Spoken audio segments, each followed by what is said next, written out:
Aeropuerto de Richmond, Virginia. Un Boeing 737 se prepara para aterrizar. ¡Ascienda! De pronto vira sin control. 51 personas pueden estar a punto de morir. Agarramos los mandos con todas nuestras fuerzas. Es el tercer accidente extraño de un 737.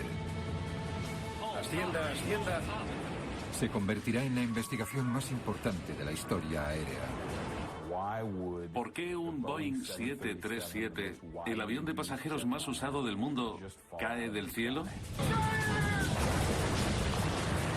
Durante 6 largos años los investigadores han estado desconcertados. Podrían peligrar miles de vidas. Nunca puedes olvidar lo que se te ha arrebatado. ¿Se resolverá el misterio del 737 antes de que muera más gente?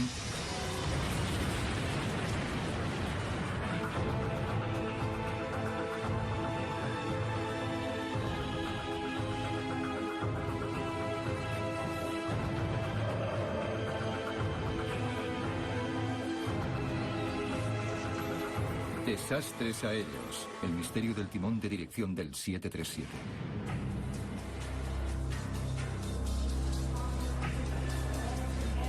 Trenton, 9 de junio de 1996, 7 de la tarde.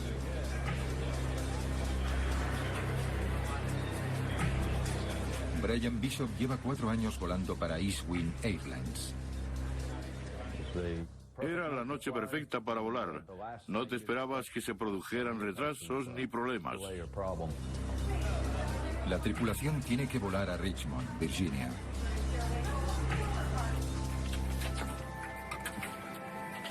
Su avión es un Boeing 737, el avión más solicitado del mundo.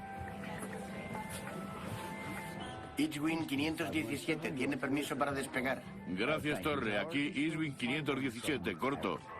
Junto a Bishop en la cabina está su primer oficial, Spencer Griffin.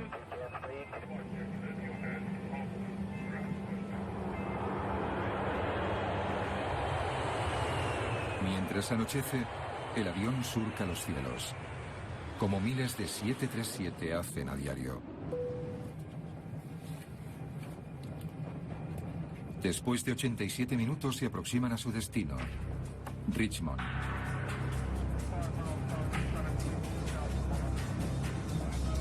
¿Le apetece beber algo? Todo parece normal. No había ráfagas de viento. Estaba despejado y había visibilidad. El avión se aproxima a Richmond y la tripulación prepara al pasaje para aterrizar.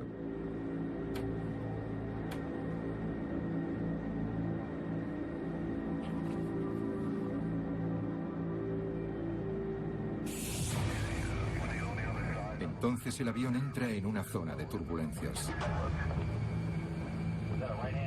El capitán Bishop manipula el timón de dirección para enderezar el avión y aterrizar. Espera que el avión gire suavemente a la derecha. Pero no es eso lo que sucede. El aparato viró bruscamente hacia la derecha unos 90 grados. Me empujó contra la ventanilla.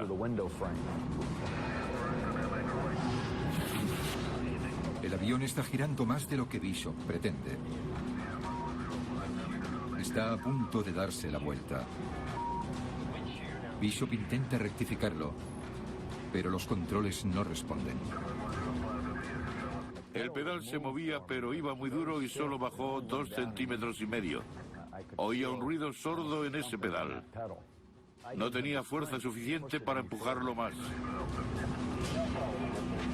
El avión está fuera de control y se dirige irremediablemente al desastre. Agarras el mando con todas tus fuerzas. Has de calmarte y actuar deprisa. Intenta dominar el avión, pero no puede impedir que gire a la derecha. Bishop sabe que el impacto es inminente.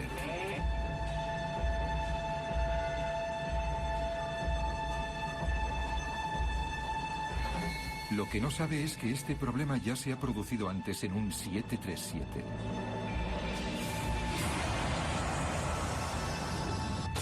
...3 de marzo, 1991, vuelo 585 de Denver a Colorado.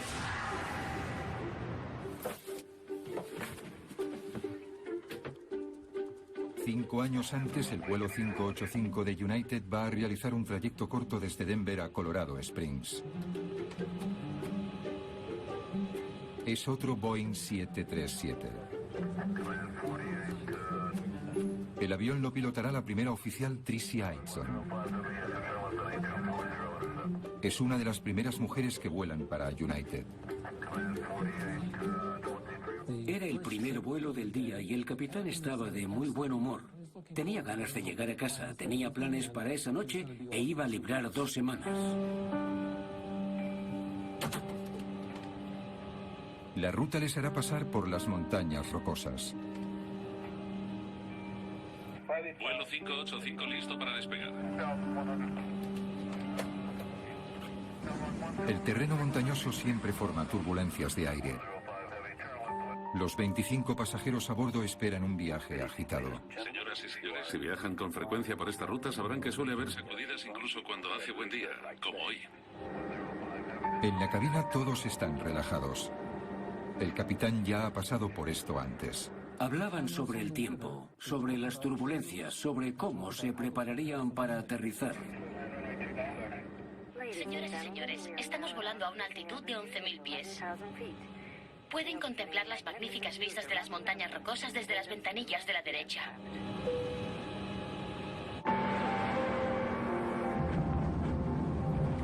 Tan solo 20 minutos después, el Boeing 737 inicia su aproximación final. Nada indica que vaya a haber problemas. Por su propia comodidad y seguridad, pónganse el cinturón de seguridad y no se levanten de sus asientos.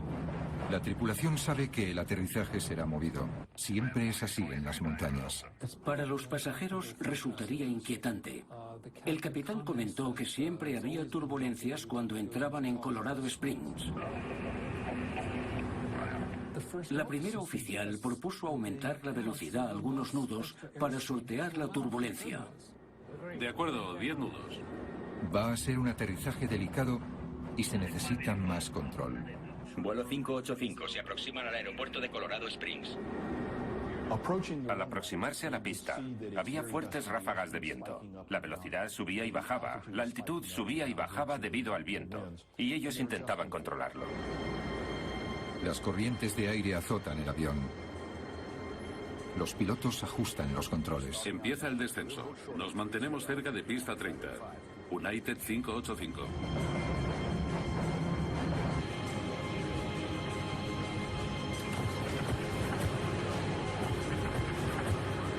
El capitán se esforzaba por aterrizar sin problemas y le preocupaba estar tan cerca de las montañas y que hubiera tanto viento. Estaban a menos de 3 kilómetros del final de la pista. Hay tanto vaivén que se arriesgan a alejarse de la pista. Lo rutinario es girar y volver a enderezar la trayectoria. Había problemas y quisieron alejarse de la pista, girar e intentarlo de nuevo. Estamos a 11.000 pies. Pero no pueden intentarlo.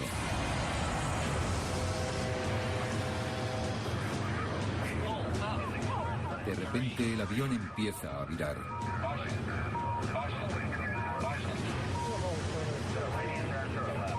El avión gira bruscamente hacia la derecha. Demasiado bajo.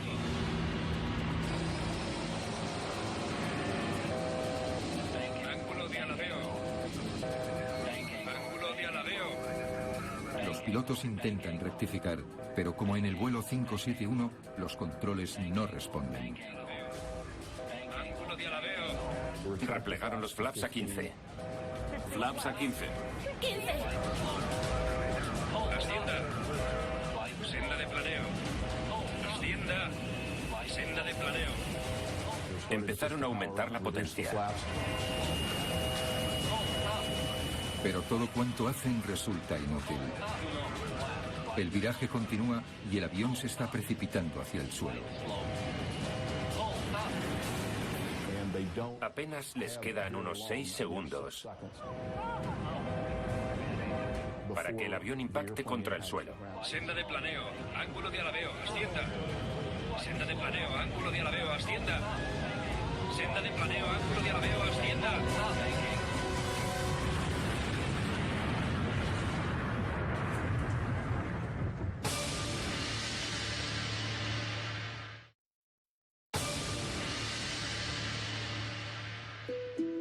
El 737 estaba solo a unos kilómetros al sur del aeropuerto de Colorado Springs, aproximándose para aterrizar, cuando cayó en picado y se estrelló en un parque rodeado de casas por 3 de sus lados. Marzo de 1991. El vuelo 585 de United de Denver a Colorado Springs ha colisionado a pocos kilómetros de su destino. Todos mueren en el acto. Gail Dunham oye la noticia de una colisión, pero ni se imagina que su marido Hal Green es el piloto. Fue un gran shock. Sabíamos que había habido un accidente grave, pero no que Hal iba en el avión. Eso nunca se nos pasó por la cabeza. Su insignia de piloto se dobló a causa del impacto. Nos quedamos destrozados. Yo pensaba que los accidentes aéreos eran algo inusual o quizás un acto divino. Reúnen con urgencia a los investigadores en el lugar del siniestro. Greg Phillips está al mando.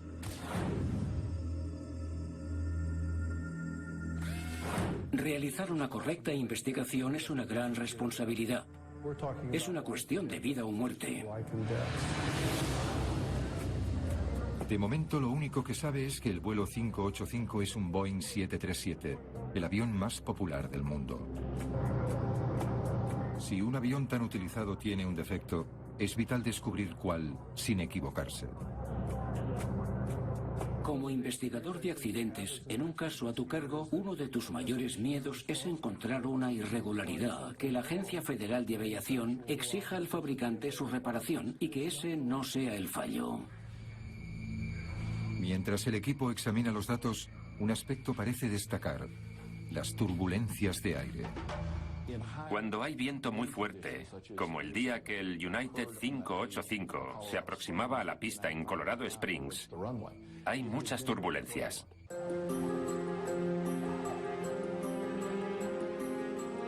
Esta zona cercana a Colorado Springs es famosa por un tipo de turbulencias denominadas de rotor.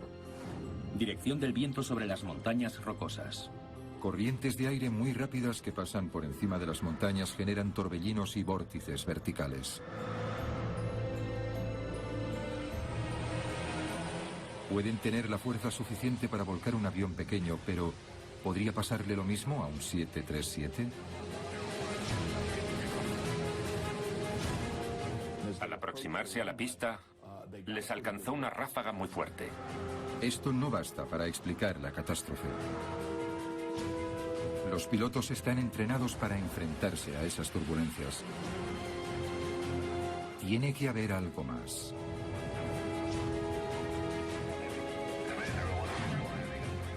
Los pilotos cometen errores siempre que haya personas implicadas en algo. Bien sea pilotando o reparando o conduciendo un coche, puede haber equivocaciones. Aún no se ha creado el ser humano perfecto.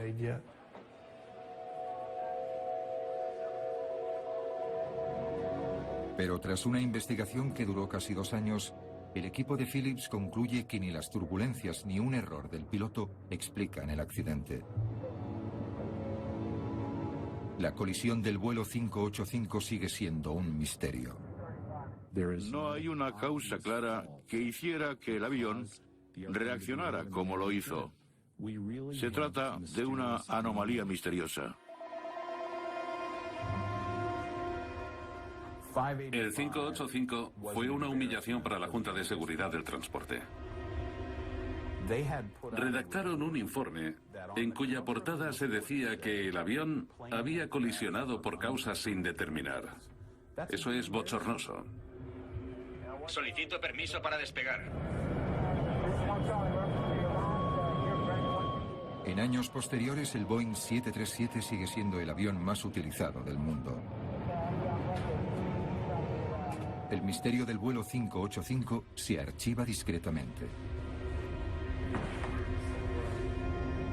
Los familiares se quedan con la sensación de no saber qué ha pasado. Añoro a Hal, sobre todo en los momentos cruciales. Las graduaciones, las bodas. No pudo ver el nacimiento de sus nietos. Mi perspectiva cambió y ahora soy más consciente de los accidentes aéreos y de por qué ocurren. La mayor preocupación es que sin una explicación definitiva, nadie puede estar seguro de si el avión de pasajeros más famoso del mundo tiene un defecto grave o no. Podría producirse otra catástrofe.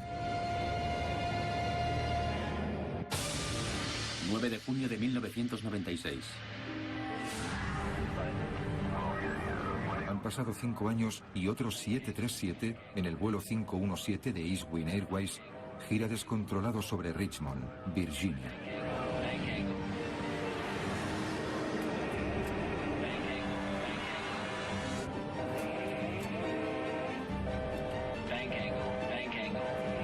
Al igual que el vuelo 585, vira bruscamente hacia la derecha. El capitán Brian Bishop forcejea con los controles. Nos encontramos en una posición casi vertical e incapaces de poner el avión en posición horizontal.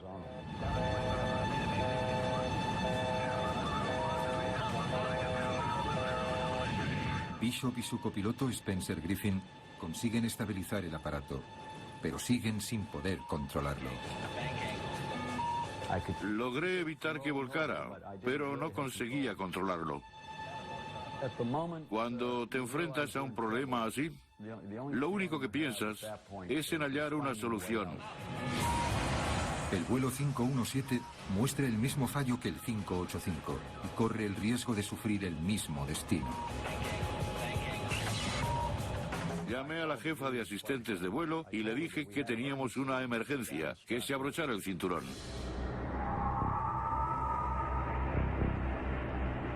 Entonces, tal como se habían bloqueado, los controles del timón se desbloquean.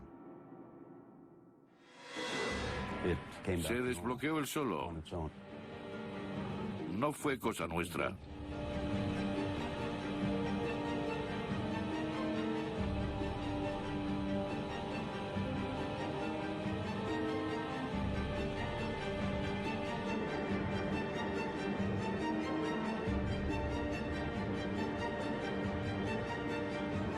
Pero aunque Bishop intenta manejar la situación, los controles vuelven a bloquearse. De repente, el avión volvió a hacer lo mismo por segunda vez. En ese momento, luchábamos por permanecer en el aire. Intenté propulsarlo más, pero no logré girar el avión. Y en ese momento, dudamos de si podríamos volver al aeropuerto.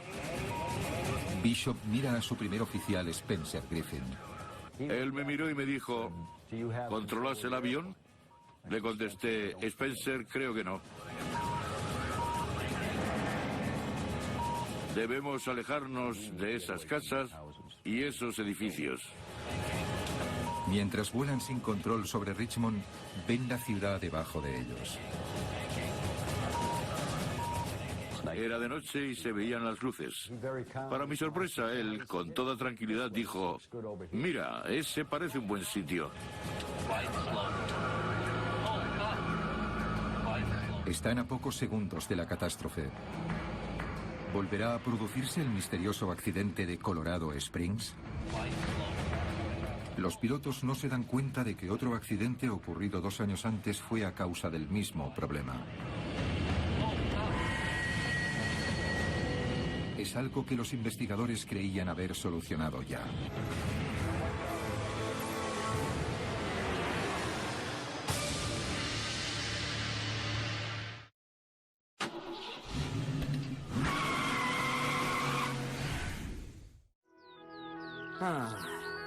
No hay lugar como tu hogar.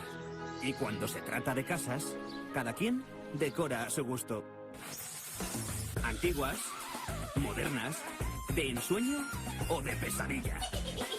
En Discovery Max te enseñaremos las casas más peculiares del mundo.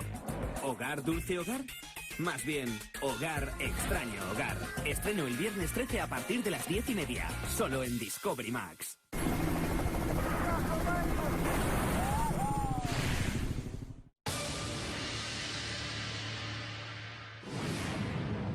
Vuelo 427 de US Air.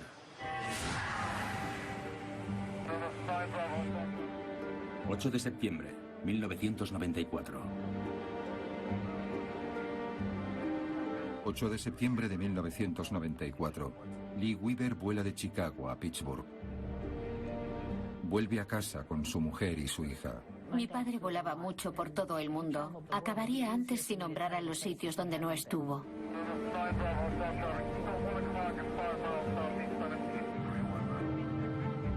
Al mando, Peter Germano y Chuck Emmett. Hay 127 pasajeros. El vuelo 427 de US Air es otro Boeing 737. Era una aproximación rutinaria a Pittsburgh. Todo iba como siempre. El avión funcionaba con el piloto automático. No nos han dado información de las conexiones de vuelo. ¿Sabes a qué puerta vamos? Aún no. Vuelo 427, reduzca a 210 nudos. Mantenga nivel de vuelo a 100. Aquí siempre nos hacen reducir. Cuando el avión se aproxima a Pittsburgh, el controlador aéreo les dice que se unan a los aviones que esperan aterrizar.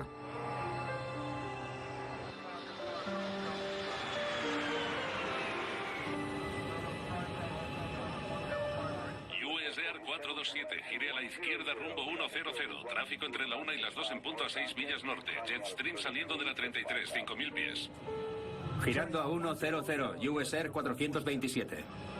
Los pilotos reducen a 190 nudos, lo máximo que pueden aminorar sin que el 737 se desestabilice. Configuraron los controles. Despliegan los slats y los flaps para volar con seguridad a 190 nudos. Debería ser un aterrizaje rutinario más. Oían a los controladores aéreos hablar con otros aviones. Todo era normal. He oído a mi hermano hablar de cómo se imaginaba a mi padre plegando la bandeja, guardando su maletín, masticando el último hielito del vaso.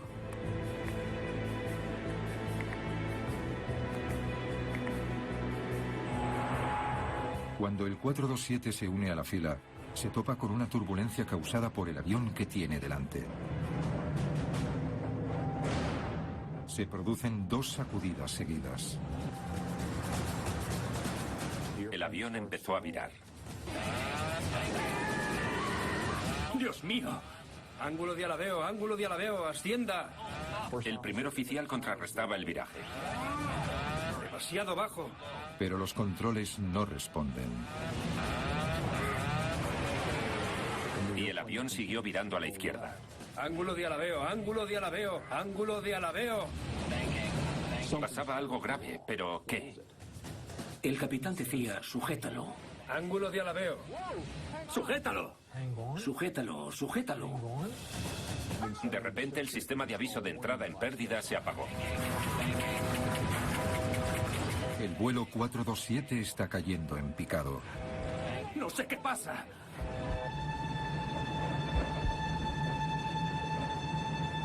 Lee Weaver ocupa el asiento 32A. Me imagino que pensaría en su mujer, sus hijos y sus nietos.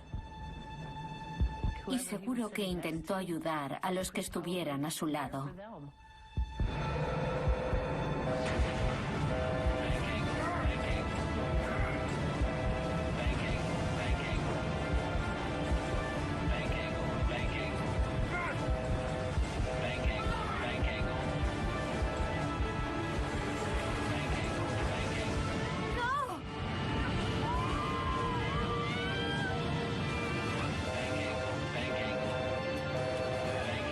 ¡Dios mío! ¡No! ¡No!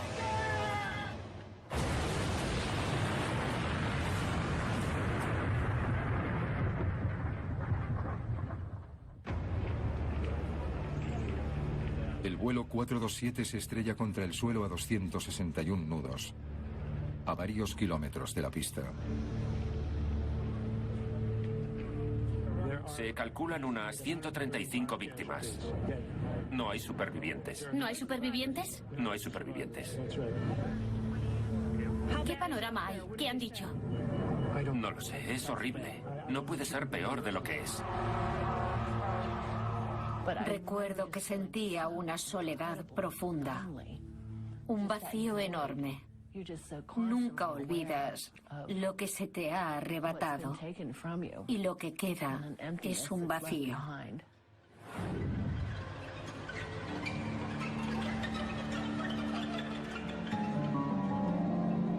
Avisan al investigador de accidentes aéreos Malcolm Brenner.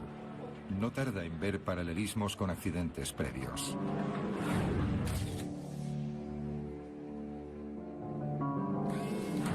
La gente nos recordaba lo de Colorado Springs. En principio, este era otro 737 que también había virado de forma descontrolada. A Brenner le ayudarán otros dos investigadores. Greg Phillips, responsable de la investigación de Colorado Springs, y John Cox, otro miembro clave de ese equipo. Cuando llegué allí era de noche. Había una luz naranja a lo lejos. Y mientras miraba alrededor, vi lo poco que quedaba del avión. En los árboles había restos de personas. El suelo estaba reblandecido. Y vi que era por el combustible del avión. Era una combinación de cosas espantosas. Era imposible que hubiera supervivientes. La colisión había sido tremenda. Su prioridad son las grabaciones de vuelo. Su primera tarea es descubrir si hay muchas similitudes entre este accidente y el de Colorado Springs. La trayectoria de vuelo de ambos aviones era similar. Parecía haber cierta relación entre ambos. Los investigadores deberán descubrir si esa relación aparente es real. Y para ello, crean una animación por ordenador de los últimos instantes de ambos vuelos. Después los comparan uno junto al otro. Los resultados son asombrosos. Los últimos instantes no son parecidos. Son idénticos. Creíamos haber descubierto algo que había afectado al vuelo 427 de US Air y al United 585. La investigación pasa a tener una importancia vital. Habitualmente vuelan más de 1000 737.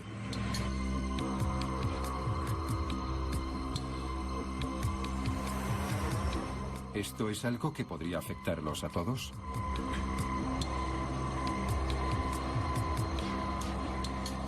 Era un desastre en toda regla. Nos costó muchísimo creer que eso fuera cierto. El equipo examina la animación con más detalle. Localizan el momento exacto del fallo en ambos vuelos. Primero, los aviones se topan con turbulencias. Después, viran descontrolados. Algo misterioso que no pueden detectar ni contrarrestar ha ido mal. Supe que necesitaríamos a todos los investigadores expertos posibles y que los necesitábamos enseguida. Hay una prueba nueva que examinar en el accidente del vuelo 427. Desde la colisión de Colorado Springs 3 años antes, los grabadores de datos son más sofisticados. La caja negra del vuelo 427 muestra exactamente el estado de todos los controles del avión en el momento fatídico. Uno de ellos les llama especialmente la atención. El timón del vuelo 427 está atascado hacia la derecha, hasta lo máximo que puede llegar. Esto haría girar el avión sin control. Para corregirlo, el piloto debería mover el timón en dirección contraria, algo que no ocurrió. ¿Por qué?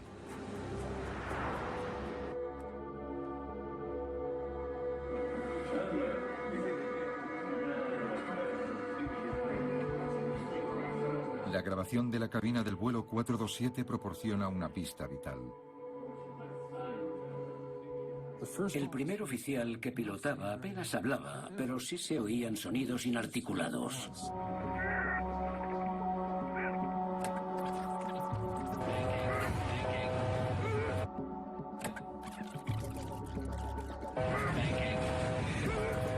Oír esos sonidos en una grabación es raro. Los controles están diseñados para no tener que forcejear. Esos gruñidos resultaron ser nuestra prueba más directa.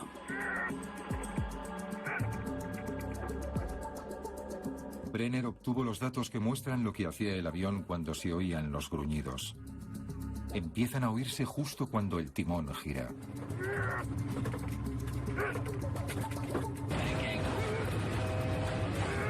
Eso le da una idea a Brenner.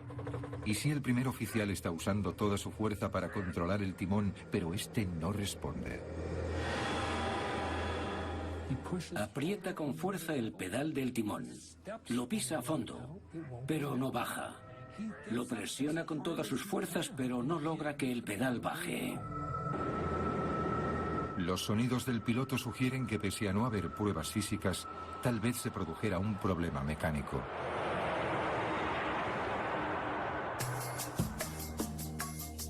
El equipo se centra en el mecanismo que mueve el timón de lado a lado. Se basa en un motor hidráulico y se conoce como servoválvula.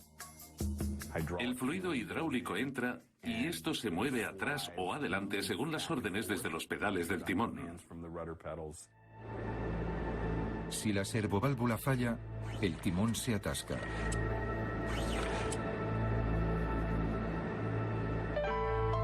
Los investigadores prueban una servoválvula idéntica en todo tipo de condiciones posibles. Pero nunca se atasca ni funciona mal.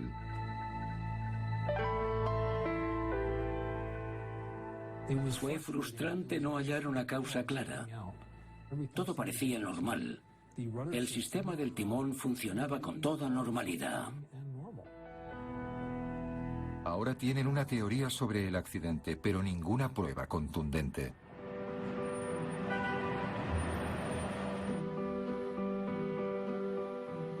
Partiendo de que el timón pudiera haberse atascado, se le pide a Boeing que mejore los servos del timón de dirección de todos los 737. La Agencia Federal de Aviación decidió que no hacía falta dejar en tierra los aviones, pero sí que debían hacerles algunas mejoras.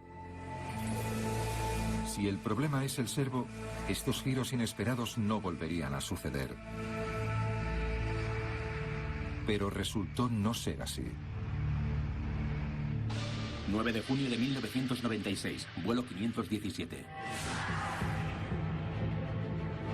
2 años después, sobre el cielo de Richmond, Virginia, el vuelo 517 de East Winds Airlines parece sufrir ese mismo problema. Pese a la mejora del servo, el timón se ha atascado y el capitán Brian Bishop no puede enderezarlo, haga lo que haga. Otro Boeing 737 está cayendo fuera de control. Tenemos una emergencia. Bishop teme por su vida y por la de sus 48 pasajeros. Ahí es cuando aparece tu instinto de supervivencia. No me vas a hacer esto. No te da tiempo a tener miedo. Voy a conseguir aterrizarlo.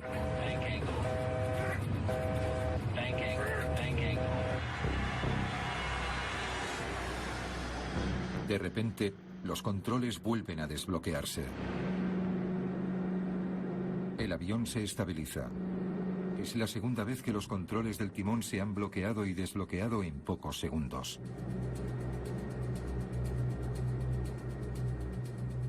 No te puedes relajar, no te da tiempo de poner en orden tus pensamientos ni de reflexionar.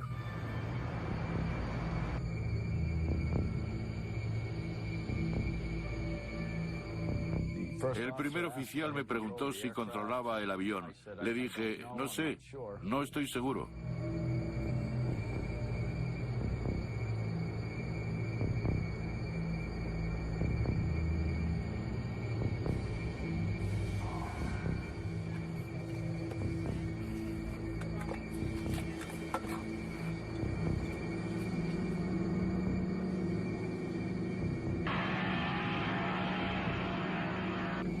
Minutos después, el vuelo 517 aterriza limpiamente en Richmond, Virginia. Esa fue la peor parte y la más larga del incidente.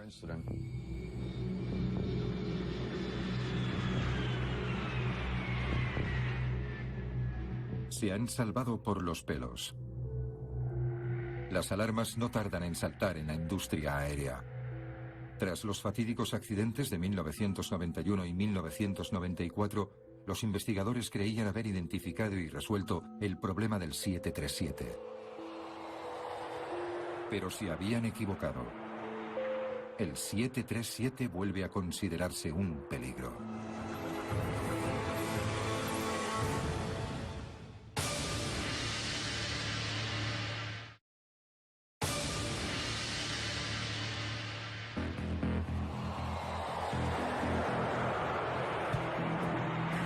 Richmond, Virginia. El vuelo 517 de Trenton se ha salvado de milagro. 2 veces, ya que mientras el avión descendía, los controles del timón se han bloqueado, haciendo virar el avión a la derecha sin ningún control. La investigación sobre el incidente se inicia inmediatamente. Al día siguiente me llamaron de la Junta de Seguridad del Transporte. Y me sorprendió, no estábamos preparados para eso.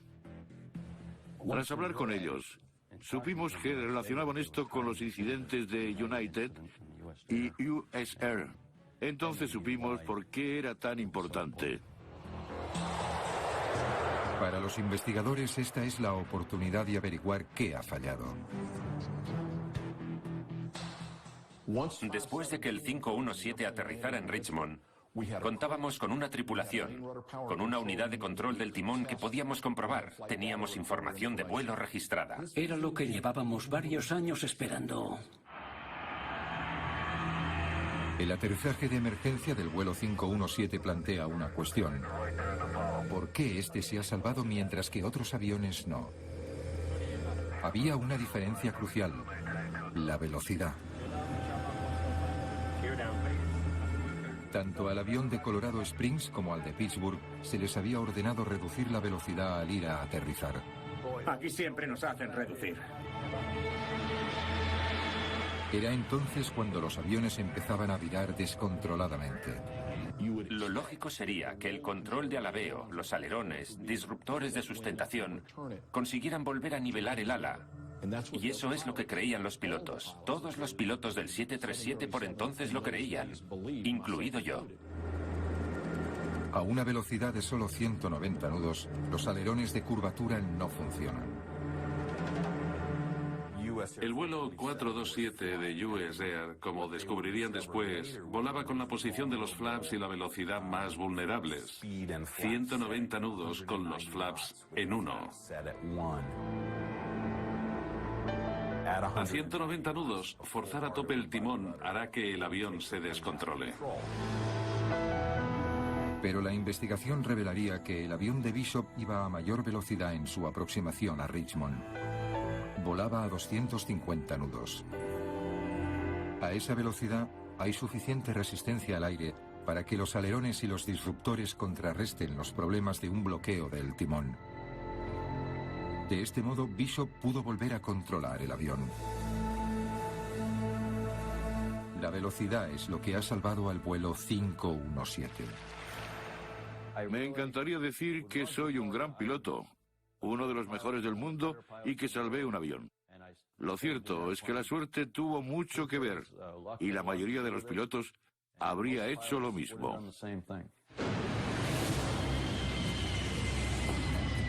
Pero sigue sin haber explicación de por qué se bloqueó el timón.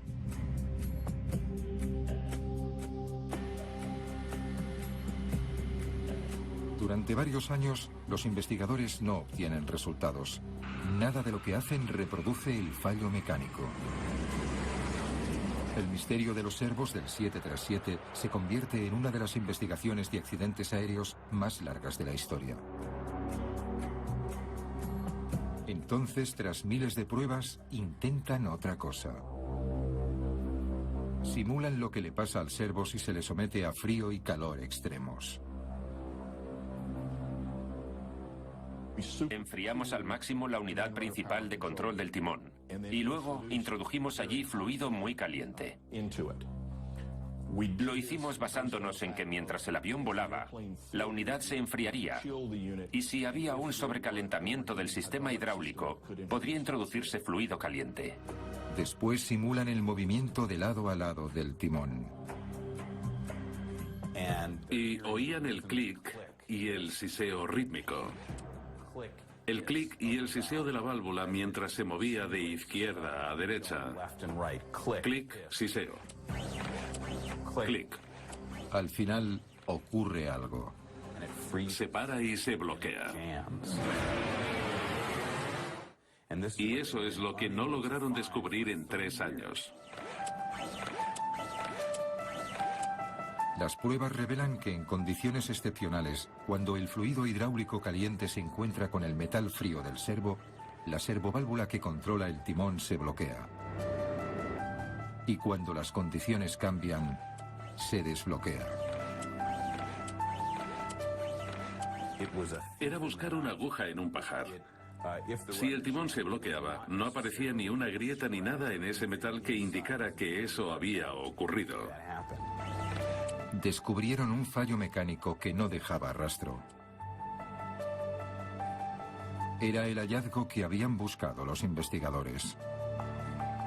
El gran descubrimiento fue saber que podía producirse un bloqueo sin dejar rastro.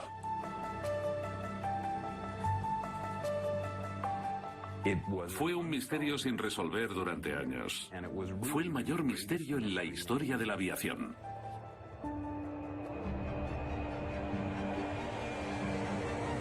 Desde 1996, al principio de esta investigación, Boeing ha modificado y mejorado el mecanismo de control de la servoválvula del timón. Desde el aterrizaje milagroso de Brian Bishop en Virginia, han despegado otros 3.500 aviones Boeing 737. Ninguno se ha estrellado por problemas en el timón. Como resultado de ese cambio y esas mejoras, no se han producido más anomalías ni problemas con el timón. El problema parece haberse resuelto.